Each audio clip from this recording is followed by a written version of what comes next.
चाहत हुई तेरे नाम। हेलो शैला, मैं फाखरा बोल रही हूँ। कैसी हो? मैं बिल्कुल ठीक हूँ, तुम कैसी हो? अभी तक तो ठीक हूँ शैला, लेकिन तुम्हारी बेटी ज्यादा अरसे मेरे घर में रही तो मैं जरूर पागल हो जाऊंगी। क्या? सोनिया ने क्या कर दिया? देखो शैला, सोनिया जो है ना, वो मगरिब और मशरिक के कल्चर को समझ नहीं पाई। यहाँ माँ जो होती है ना, वो दूसरी औरत को अपनी बहू के रूप में तो कबूल कर लेती है, और कोई भी बीवी दूसरी किसी लड़की को अपने शौहर के साथ नहीं देख सकती। मैंने उसको बहुत समझाया, उसका दिमाग खराब हो गया। अशर का भूत सर पे सवार हो गया उसके। अब सूरत हाल ये है कि मुझे और मेरी बहू को सोनिया का यहाँ रहना बिल्कुल पसंद नहीं है। वो अशर पे जबरदस्ती कब्जा करने की कोशिश कर रही है। शैला, बेहतर है कि तुम उसे वापस अमेरिका अपने पास बुला लो। अब वो मेरी तो बात नहीं मानेगी ना, लेकिन अगर वो यहाँ से नहीं गई तो मेरी बहू मेरा घर छोड़ के अपने मैके चली जाएगी। मैं उसको समझाने की कोशिश करती हूँ, मगर वो मेरी बेटी है, उसको समझाना बहुत मुश्किल है। वो जो एक बार इरादा कर लेती है फिर वो करके दिखाती है। तो तुम्हारा मतलब क्या है? वो अशर से शादी करेगी? भाई, उसके इरादों से तो कुछ क्यों नहीं लग रहा है।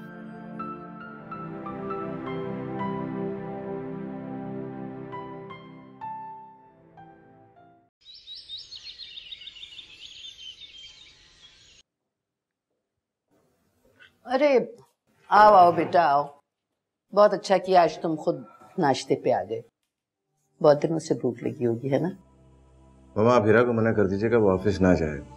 आज से मैं खुद ऑफिस जाऊंगा। अरे ये तो बहुत अच्छी बात है। देखो, तुमने ऑफिस जाना शुरू कर दिया, अब कम से कम हीरा को वारिस को वक्त देने में आसानी होगी। जी मामा, इसलिए मैंने सोचा कि मैं ऑफिस जाऊं, जबकि डॉक्टर ने तो अभी मुझे मजीद बेड रेस्ट के लिए कहा है। अशर, वो मुझे तुमसे एक बात पूछनी थी बेटा। कहिए। ये तुमने सोनिया को ऑफिस के मामलात में क्यों इन्वॉल्व करना शुरू कर दिया? क्या कह रही हैं आप? ऐसी तो कोई बात नहीं। बात है बेटा, उसने अब फाखरा टेक्सटाइल की मॉडलिंग भी करना शुरू कर दी है। अच्छा, अब समझा। मामा, सोनिया का दिल चाह रहा था, मैंने इजाजत दी। इजाजत दे दी? अरे ये अल्फाज तो बीवियों के लिए इस्तेमाल होते हैं कि अगर बीवी कुछ करना चाहे तो उसे शौहर से इजाजत लेनी पड़ती है और शौहर इजाजत देता है। मामा, एक तो आप भी बाल की खाल निकालती। उसने मुझसे कहा कि कर लूं तो मैंने कह दिया कि कर लो। अब इस बात पे अगर वो इजाजत का लफ्ज इस्तेमाल करती है तो इसमें कौन सी क़यामत आ गई? देखो बेटा, छोटी छोटी बातों का ख्याल ना रखने से क़यामत आती है। मर्द को शादी के बाद इस किस्म के अल्फाज और ऐसी बातें करने से गुरेज करना चाहिए। अच्छा, एक बात बताइए, अगर सोनिया ने हमारी कंपनी के लिए मॉडलिंग कर ली तो उसमें क्या बुरा है, क्या कबात? क्यों भूल जाते हो बेटा कि तुम्हारी एक बीवी है, और बीवियों को इस तरह गैर लड़कियों के साथ शौहर का घूमना अच्छा नहीं लगता। तो यूं कहिए ना कि आपको हीरा ने कहा और आपको फिक्र हो रही है, क्योंकि ये सब कुछ आपकी चहेती बहू ने आपको कहा। ये बात नहीं है बेटा। अच्छा, तुम समझते क्यों नहीं हो? घर में मुलाजिम हैं, आस पड़ोस के लोग हैं, सब देखते हैं, बातें बनाते हैं, इंसान का इमेज खराब हो जाता है। देखिए मामा, पहले भी आप लोगों की परवाह ने मुझे मेरी जोया से अलग कर दिया। हीरा को अपने और जोया के बीच में लाके खड़ा कर दिया, और इसके बाद किसी और बात की वजह से मैं सोनिया से अपनी दोस्ती कम से कम खराब नहीं करूंगा। चलता हूं।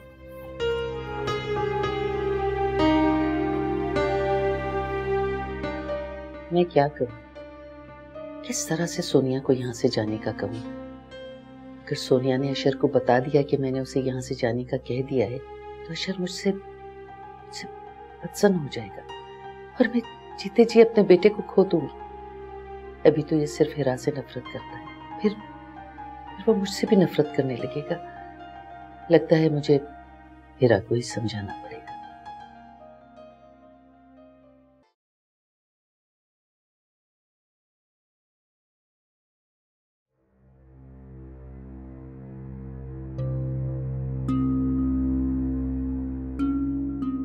नूरी, अशर कहाँ है? साहब तो ऑफिस चले गए हैं। मुझे बताए बगैर? वो आपको क्यों कुछ बताएंगे? वो तो अपनी मर्जी से आते हैं, अपनी मर्जी से जाते हैं, कभी किसी को कुछ भी नहीं बताते। मुझे बता कर जाता है। खैर, तुम मेरे लिए नाश्ता रेडी करो। जी। अच्छा नूरी, एक बात बताओ, जी पूछे। हीरा भी ऑफिस गई है? नहीं जी, वो तो ऑफिस नहीं गई है, उन्हें साहब ने मना किया है। अच्छा ये बताओ, ब्रेकफास्ट किस किसने किया? जी सबने कर लिया है, बस आप ही रह गई हैं। ओके, तुम नाश्ता लगाओ, मैं अभी आती हूँ। जी।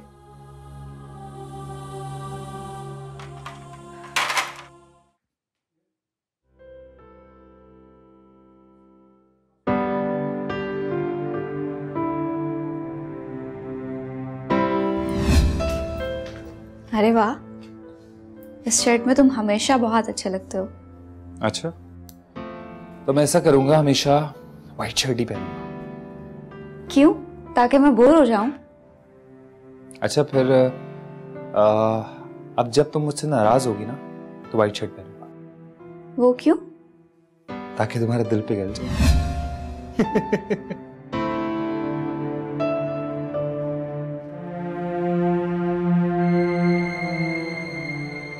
रिमशा बीबी, ये जूस। हाँ वहाँ रख दो।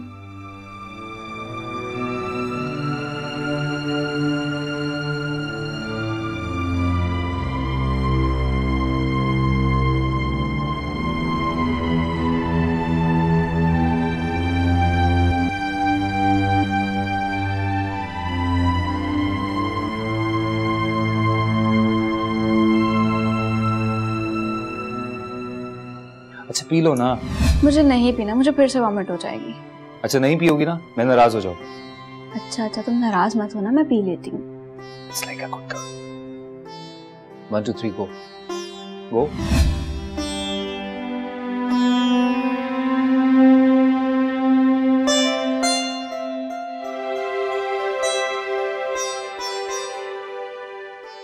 Hello mom. हाय बेटा, कैसी हो? सोनिया, मैंने तुम्हें इसलिए फोन किया था कि अब तुम अमेरिका वापस आ जाओ। मामा मैं आपको पहले भी बता चुकी हूँ कि मैं अभी नहीं आ सकती।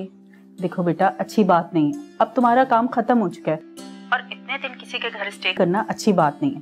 मामा यहाँ ऐसी कोई बात नहीं है। I'm here like a family member।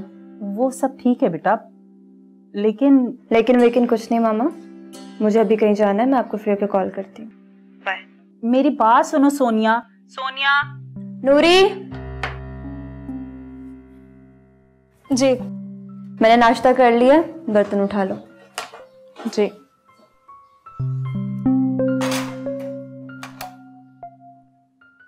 हिरा, मैंने अशर से भी बात की थी। जी अम्मी, सब सुन चुकी हूँ मैं, आपको बताने की जरूरत नहीं है। शुक्र है तुमने सुन लिया, वरना तुम समझती कि मैंने बात ही नहीं की। मैं ऐसा क्यों सोचूंगी, एक आप ही तो हैं जिन्होंने हर मुश्किल वक्त में मेरा साथ दिया। तुम खुश रहो, जीती रहो, मुस्कुराती रहो। कहाँ अम्मी, खुशियां तो जैसे मुझसे रूठ ही गई हैं। ऐसे नहीं कहते बेटा, मायूसी कुफ्र है। तुम देखो तो सही, अल्लाह ने तुम्हें कैसी नेमत से नवाजा है। जोया थी तो, लेकिन उसकी जिंदगी अधूरी थी और इसी अधूरेपन की वजह से वो इस दुनिया से चली गई। अम्मी मुझे ऑफिस तो नहीं जाना अब, लेकिन मैं सोच रही थी कि अम्मी के घर चली जाऊं। अली से फर्स्ट आई है ना, उससे मिलकर आ जाऊं। ओह माशाल्लाह माशाल्लाह, ये तो बहुत अच्छी बात। सोच रही हूँ कोई उसे अच्छा सा गिफ्ट भी दे दूं। ठीक है, तुम जाओ, लेकिन जरा जल्दी वापस आ जाना। अभी तो नहीं, थोड़ी देर तक जाऊंगी। चलो ठीक है, मैं भी फजर से उठी हुई हूँ, फिर सोई नहीं, मैं भी थोड़ी देर आराम कर लेती हूँ। ठीक है अम्मी, कोई काम हो तो बता दीजिएगा। जीती रहो।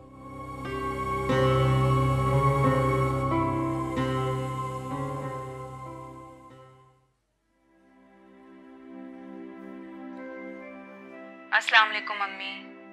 वालेकुम अस्सलाम। कैसी हो बेटा? आप बताएं, आप कैसी हैं? मैं भी ठीक हूँ। और ये बताओ, तुमने आने के लिए कहा था तो तुम आई क्यों नहीं? बस अम्मी, टाइम ही नहीं मिला। बेटा वक्त होता नहीं है, निकाला जाता है। अच्छा ठीक है, आज आऊंगी आपके पास। ठीक है, जरूर आना, चाहे थोड़ी सी देर के लिए ही आओ। कुछ देर के लिए नहीं, आज मैं आपके साथ ज़्यादा वक्त गुजारूंगी क्योंकि आज ऑफिस नहीं गई ना। अच्छा, क्यों बेटा, खैरियत तो है? तुम्हारी तबीयत ठीक है? जी हाँ, वो अशर ने ऑफिस जाना शुरू कर दिया। अच्छा, वाह भाई, ये तो बहुत अच्छी खबर सुनाई तुमने। चलो फिर तुम जल्दी से घर आओ, मुझे तुमसे बहुत सारी बातें करनी है। और हाँ सुनो, दोपहर का खाना तुम मेरे साथ ही खाना। ठीक है। चल ठीक है बेटा, अल्लाह हाफिज, मैं इंतजार करूंगी तुम्हारा। ठीक है अम्मी।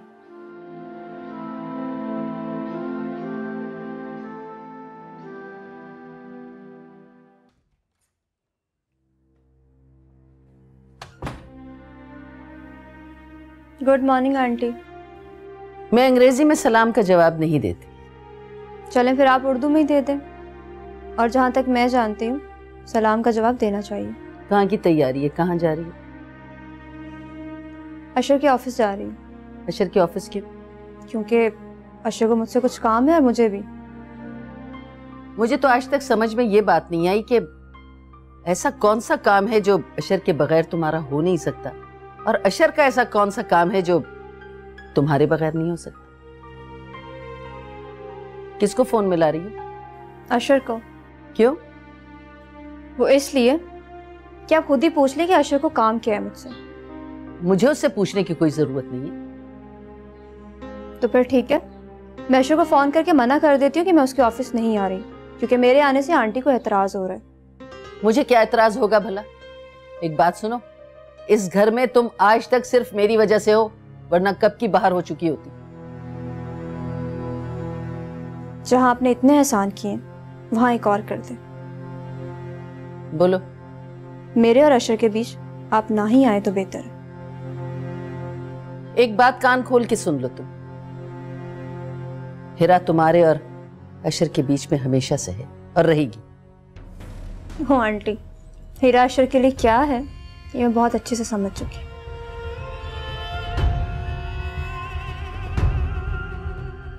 तुम? अच्छा हुआ तुम आ गई। अम्मी, मैंने आपकी आवाज़ सुनी तो आ गई। ओह, तो तुमने हमारी बातें भी सुन ली होंगी। हाँ सुन चुकी। आप क्यों मना कर रही हैं इसे? जाने दें अशर के पास। रही बात मेरी, तो मेरा क्या है? मैं जहां कल थी वहीं आज हूं। फर्क सिर्फ इतना है कि कल जोया थी और आज ही। लेकिन अभी तुमने खुद तो कुछ दिन पहले मुझसे कहा था कि। जी हाँ, मैंने ही कहा था आपसे, लेकिन अब मुझे अच्छी तरह एहसास हो गया कि सोनिया के अमेरिका चले जाने से भी अशर मेरे नहीं होंगे। मैं अशर को खुश देखना चाहती हूँ, जीता जागता इंसान देखना चाहती हूँ। मैं नहीं चाहती कि अशर सारी जिंदगी जोया की कब्र पे बैठ के गुजार दे। देखिए आंटी, हीरा कितनी समझदार है, दाद देनी पड़ेगी जोया के टेस्ट को। अब ये जोया कहाँ से आ गई? आंटी, जोया ने अपने लिए लाइफ पार्टनर तो बहुत अच्छा ढूंढा, मगर उसके साथ साथ अपनी सौतन में कुछ कम नहीं ढूंढी। एक क्वालिटी और है जो तुम शायद बताना भूल गई। वो क्या? मेरी बहू बहुत वफादार है, ये देना जानती है, छीनना नहीं। देखिए आंटी, मैं हीरा जैसी तो बन नहीं सकती, और वैसे भी मैं अपनी खुशियां किसी और के नाम भी नहीं कर सकती। इस मामले में आपकी बहू बेमिसाल है। अच्छा आंटी, मैं चलती हूँ, अशर मेरा वेट कर रहा है।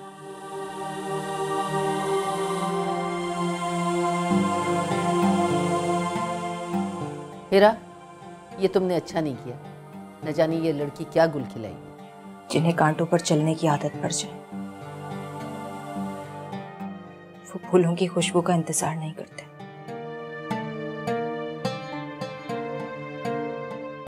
अशर मुझे चाहे या ना चाहे,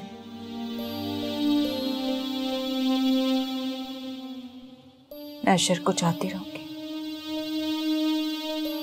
हमेशा, चाहे मेरे हिस्से में कांटे ही क्यों ना रहे। हीरा, मुझे तुम पे बड़ा मान है। मैं बहुत खुश नसीब हूं कि मुझे तुम जैसी बहू मिली। अच्छा, अब तुम जाओ, जाके तैयार हो जाओ, तुम्हें अपनी अम्मी की तरफ जाना है ना। जाओ बेटा, और जब तक जी चाहे वहां रहो।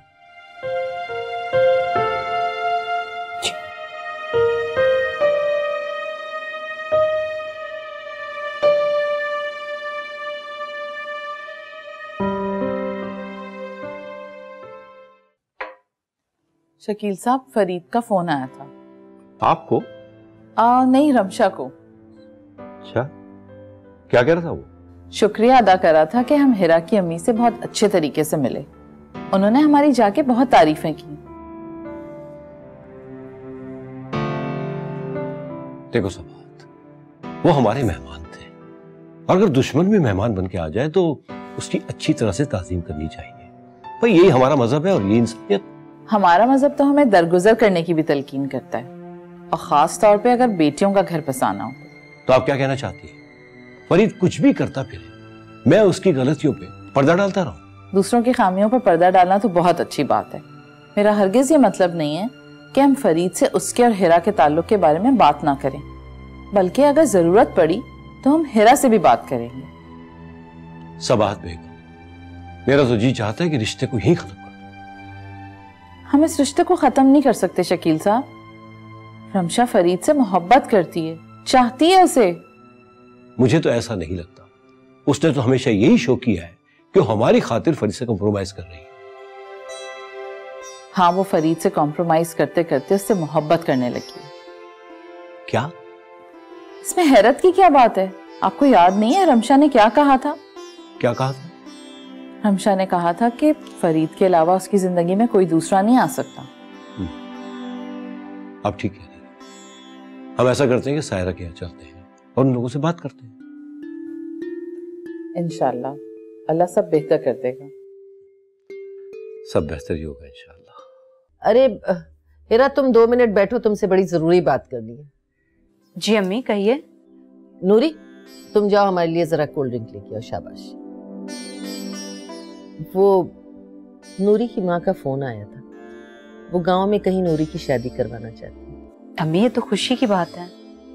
बेटा सोचो, अगर नूरी यहाँ से चली गई तो हमारा तो घर बहुत सूना हो जाएगा, और मैं कोई दूसरा मुलाजिम उसके अलावा रख नहीं सकती।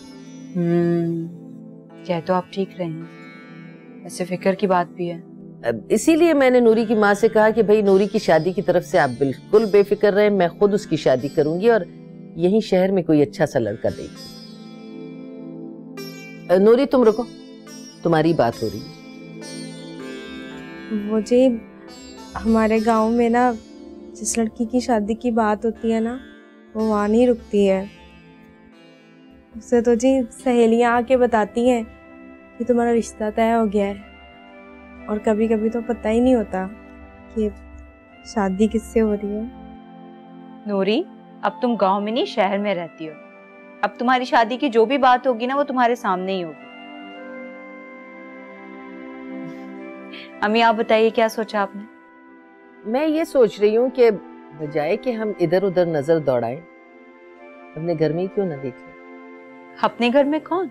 हाँ, मैं सोच रही हूँ कि नूरी और गुलखान की शादी कर। अम्मी, ये तो आपने बहुत अच्छा सोचा। नूरी, तुम्हें तो कोई एतराज नहीं?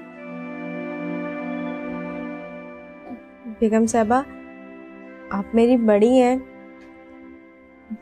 जो भी आपको सही लगे।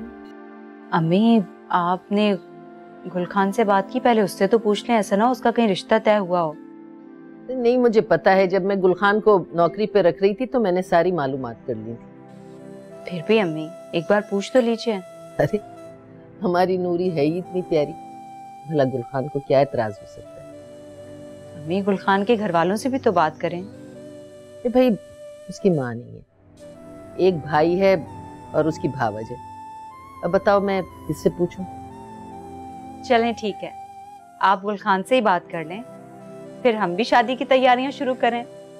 कितना अरसा हुआ अम्मी, घर में कोई खुशी नहीं है। लो भाई, वो तो शर्मा के चली गई। अम्मी, आपने बहुत अच्छा सोचा।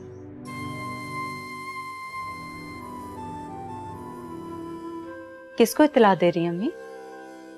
वो नूरी की अम्मा को फोन कर रही हूँ कि गुलखान से हम उसकी बात तय कर रहे हैं, और गुलखान को वैसे भी उन्होंने देखा हुआ है। चलें, अच्छा है अम्मी, नूरी की माँ ने गुलखान को भी देखा हुआ है।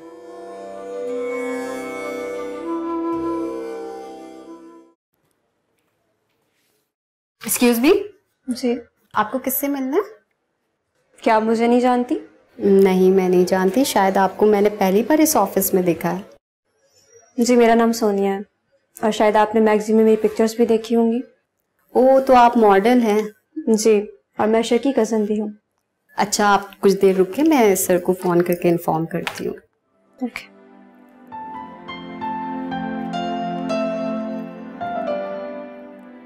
सर, मिस सोनिया आई हैं, आपसे मिलना चाहती हैं।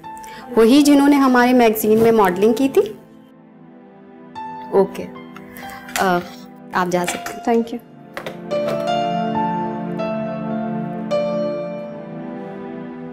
हेलो अशर। तुम यहाँ? क्यों मैं यहाँ नहीं आ सकती? नहीं, ऐसी बात नहीं, आ सकती हो। वैसे अशर, तुम्हें रेस्ट करना चाहिए था। तुम इतनी जल्दी ऑफिस क्यों आने लगे? हीरा अच्छा खासा ऑफिस संभाल तो रही थी। हाँ, हीरा संभाल तो रही थी, मगर ऑफिस की वजह से मेरा बेटा डिस्टर्ब हो रहा था। ओह, तो ये बात है। जी, यही बात है। अगर आपकी इजाज़त हो तो मैं अपना काम कर लूँ। Why not, continue your work. अच्छा, ये बताओ कि चाय लोगी, कॉफ़ी या जूस? तुम क्या पियोगे? मैं तो चाय पी लूँगा। फिर मेरे लिए भी चाय मंगवा लो। अब ये क्या बात हुई? जो चीज़ पीना है तुम्हें वो बताओ ना, वो मंगवाता हूँ। फिर एक काम करो, मेरे लिए जूस मंगवा लो।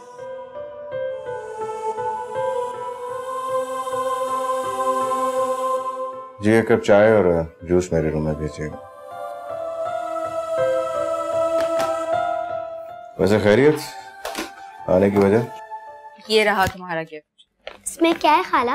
अरे भाई, खोल के देख लो। इसमें तुम्हारी तरह प्यारी सी डॉल है। थैंक यू खाला। बिल्कुल हमारे अलीजे जैसी। अब तो अपनी खाला से नाराज नहीं हो ना? नहीं खाला, मैं आपसे बिल्कुल नाराज नहीं हूँ, और मैं ये गिफ्ट बाबा को भी दिखाऊंगी। फरीद यहाँ है क्या? हाँ बेटा, यहीं पर है और मुझे तुमसे कुछ बात भी करनी है। अलीजे, जाओ वारिस के साथ जाकर बैठो, उठ ना जाए। अशर साहब, मैं आपसे मुखातिब हूँ। जी, सुन रहा हूँ। तुम्हारा ये काम कब तक खत्म होगा? मुझे बहुत सख्त भूख लगी है। मेरा काम तो अभी बाकी है। अगर तुम्हें भूख लग रही है तो काम करते हैं, खाना ही मंगा लेता हूँ। क्या खाओगी? कुछ भी। कुछ भी यहाँ मिलता नहीं है। हेलो। क्या बात है अम्मी? वो बेटा, कल मैं और अलीजे फरीद के ससुराल गए थे। फरीद की बीवी ने कोई बदतमीजी तो नहीं की आपके साथ? नहीं नहीं, वो लोग तो हमसे बहुत अच्छे से मिले। अच्छा, तो फिर परेशानी की क्या बात है? बेटा, मैं चाह रही थी कि तुम मेरे साथ फरीद के ससुराल चलो और उनकी गलतफहमी दूर कर दो। ये क्या कह रही हैं अम्मी आप? मैं बिल्कुल भी फरीद के घर नहीं जाऊंगी, बल्कि आप भी उसे यहाँ ना रहने दें। क्या हो गया है तुम्हें? आप शायद भूल रही हैं कि अशर मुझे यहाँ क्यों छोड़कर गए थे। मैं कुछ नहीं भूली हूँ, मुझे सब याद है। फिर भी आपने फरीद को यहाँ रहने की इजाजत दे दी, क्यों? देखो हीरा, जब अशर की गलतफहमी दूर हो गई थी तो जब तो तुम्हें यहाँ से लेके गया था ना। अम्मी, बुरा वक्त कभी भी बताकर नहीं आता। देखो, मेरी तो अल्लाह से दुआ है कि जल्द से जल्द फरीद का मसला हल हो जाए। देखो ना, फरीद ही गया था ना अशर के पास, सारी गलतफहमी दूर की थी और फिर अशर आके तुम्हें अपने घर ले गया था। मर्द का भरोसा पानी के उस बुलबुले की तरह होता है जो देखते ही देखते नजरों से ओझल हो जाता है। हेरा, तुम्हारी जिंदगी में जो भी प्रॉब्लम है वो फरीद की वजह से नहीं है। जो कुछ भी हो रहा है वो तुम्हारे नसीब में लिखा था। ये क्या कह रही हैं आप? फरीद की जिंदगी में जो भी प्रॉब्लम्स हैं वो क्या मेरे नसीब की वजह से? नहीं, तुम्हारे नसीब की वजह से नहीं, लेकिन तुम्हारी वजह से हैं। इसलिए तुम मेरे साथ उसके ससुराल चलो। मेरी जिंदगी में पहले ही बहुत परेशानी है। मैं नहीं चाहती कि मैं वहां जाकर अपनी परेशानियों में और भी इजाफा कर दूं। हिरा, तुम इतनी खुदगर्ज हो जाओगी ये मैंने कभी नहीं सोचा था। अपना घर बचाने के लिए कभी कभी इंसान को खुदगर्ज बनना पड़ता है, और मैं नहीं चाहती कि फरीद की वजह से दोबारा से मेरी जिंदगी में कोई मसला खड़ा हो जाए। और अब मैं जा रही हूँ क्योंकि फरीद यहाँ मौजूद है। लेकिन वो तो अभी किसी काम से बाहर गया हुआ है। बाहर गया है तो वापस तो आएगा ना। अलीजे, वारिस को लेकर आओ यहाँ।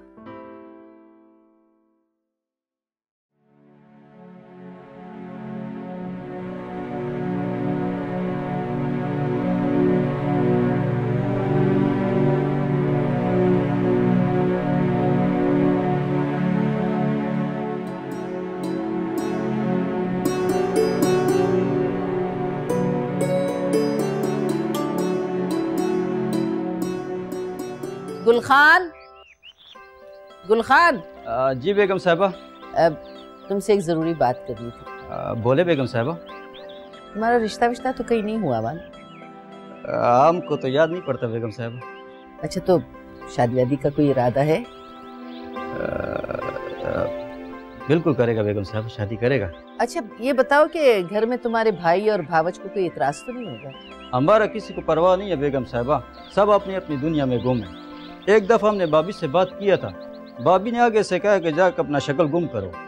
अच्छा, फिर क्या किया तुमने? हमने अपना शक्ल गुम करके शहर में आ गए। लेकिन बेगम साहब हम यहाँ पर बहुत खुश है ना? तो बस अब हमने सोचा है कि गुलखान तुम अब सिर्फ हमारे साथ रहो। तो हम तो ये बेगम साहब हमने कहाँ जाना है, हालांकि अरशद साहब ने हमको बड़े जोर जोर से थप्पड़ मारा। अच्छा चलो छोड़ो, पुरानी बातों को भूल जाओ, वो तो पागल हो गया। हमने ये सोचा है कि तुम्हारी शादी हम नूरी से कर दें। अरे अब शर्माओ मत, ये बताओ तुम्हें कोई इतराज तो नहीं? हमको क्या इतराज है बेगम साहबा, लेकिन नूरी से पूछ लें। भाई नूरी से पूछ लिया है, उसे कोई इतराज नहीं। ये तो बड़ा खुशी का बात है बेगम साहबा, लेकिन हमको तो ये भी बताओ हमारा शादी कब होगा? तुम्हारी शादी हो जाएगी इंशाल्लाह। अभी हम नूरी की अम्मा को बुलाएंगे और तुम्हारे भाई को भी बुलाएंगे, फिर बाकायदा रस्म होगी, उसके बाद तुम्हारी शादी होगी। वो बेगम साहबा ये तो आपने 5 साल का प्रोग्राम बता दिया। नहीं 5 साल का प्रोग्राम नहीं, जल्दी हो जाएगा, लेकिन ये सारी चीजें बहुत जरूरी होती हैं गुलखान, समझ रहे क्या ना? ठीक है चलो तुम गेट पे अपना काम करो। ठीक है बेगम साहब।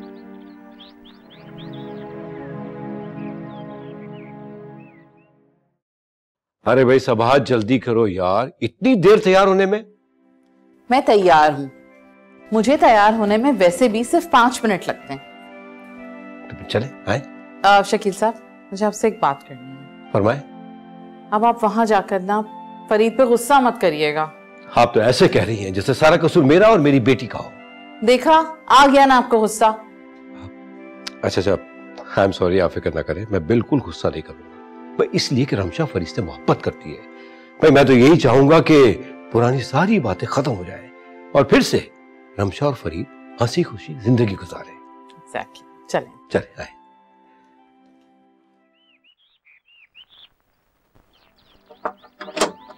अस्सलामुअलैकुम अंकल। अस्सलामुअलैकुम, कैसी हो बेटा? ठीक हो? कैसे बेटा, ठीक हो? हाँ नानू और रमशा आंटी के मामा पापा आए हैं।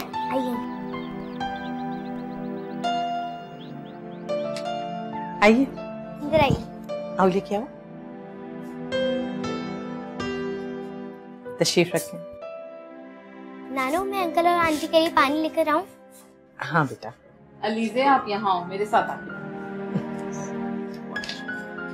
कैसी हो? मैं बिल्कुल ठीक। अरे आप लोग आ रहे थे तो रमशा को भी साथ ले आते। वो रमशा की तबीयत ठीक नहीं है। क्यों, क्या हुआ रमशा को? आपको तो पता है जिस तरह की प्रॉब्लम से वो 2-4 है, वो अभी पूरी तरह से रिकवर ही नहीं हुई। ये बात तो है। ये बताएं कि फरीद कहाँ है? फरीद जॉब की तलाश में निकला है। मैंने तो उसे बहुत समझाया है कि घर में छोटी मोटी बातें तो हो ही जाती हैं, इंशाल्लाह सब ठीक हो जाएगा। जी आप बिल्कुल ठीक कह रही हैं, हम लोग भी इसी सिलसिले में आए हैं बात करने के लिए। अच्छा आप लोग बैठे, फरीद अभी आता ही होगा, मैं जब तक चाय लेकर। अरे नहीं प्लीज आप रहने दें, तकल्लुफ की कोई जरूरत नहीं है। तकल्लुफ कैसा भाई, चाय तो आप लोगों को पीना पड़ेगी। नानो मैं आपके साथ चलूं हेल्प करवाने? नहीं बेटा, तुम आंटी और अंकल के पास बैठो, मैं चाय लेकर आती हूँ।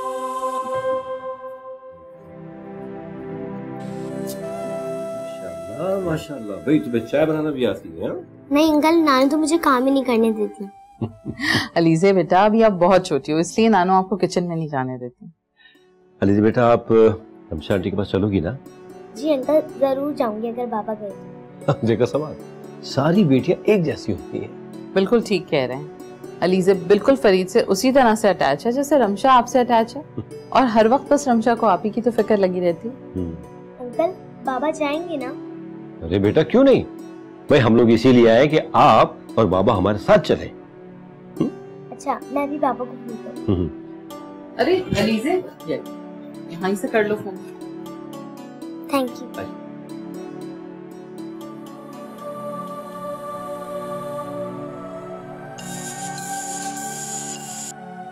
हेलो बाबा, आप फौरन घर आ जाएं। रिमशा आंटी के मामा पापा आए हुए हैं। अच्छा मैं आता हूँ घर पास में। ओके, अल्लाह हाफिज। क्या कह रहे हैं बेटा बाबा? बाबा बस आ ही रहे।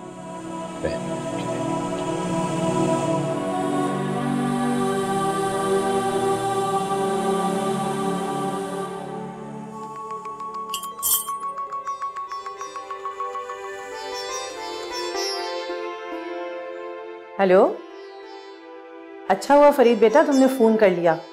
वो तुम्हें अभी मैं फोन करने वाली थी, तुम्हारे सास ससुर आए हुए हैं। जी अभी अलीज़े का फोन आया था मेरे पास। अच्छा, मैं तो यहाँ किचन में थी, हो सकता है उसने खुद से फोन कर लिया। अम्मा मैं क्या बात करूंगा उनसे? बेटा वो बड़े हैं और खुद चलकर आए हैं। इन्होंने जिस तरह मुझे घर से निकाला था, मैं भूला नहीं हूँ। बेटा सास ससुर भी माँ बाप की तरह होते हैं, अगर उन्होंने गुस्से में कुछ कह दिया तो जरूरी कि तुम बात बढ़ाओ। देखो पिछली बातें भूल जाओ और आके तहम्मुल से उनसे बात करो। अच्छा ठीक है, मैं आता हूँ। शाबाश मेरा बेटा, चलो आ जाओ, बस मैं इंतजार कर रही हूँ तुम्हारा। अल्लाह हाफिज।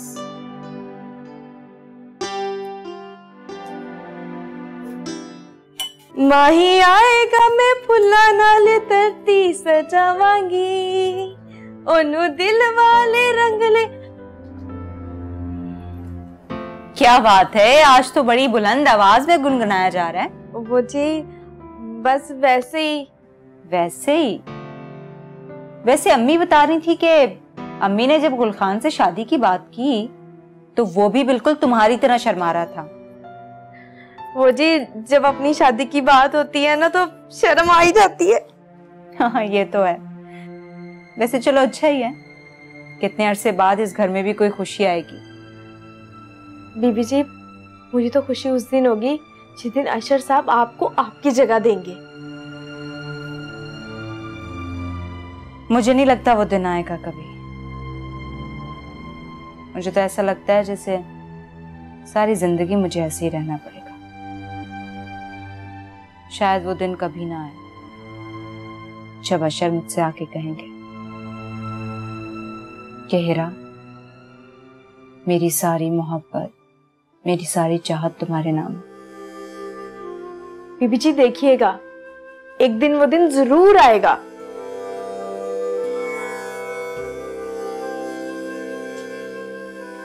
क्या पता, अब तो ऐसा लगता है कि बस जिंदगी के दिन ऐसे ही गुजर जाएंगे। सोनिया ने अशर के गिर्द अपना घेरा और भी तंग कर दिया है और मैंने भी अब इस हकीकत को तस्लीम कर लिया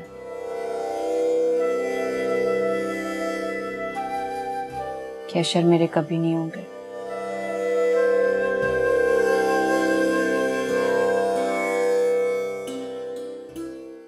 चाहत हुई तेरी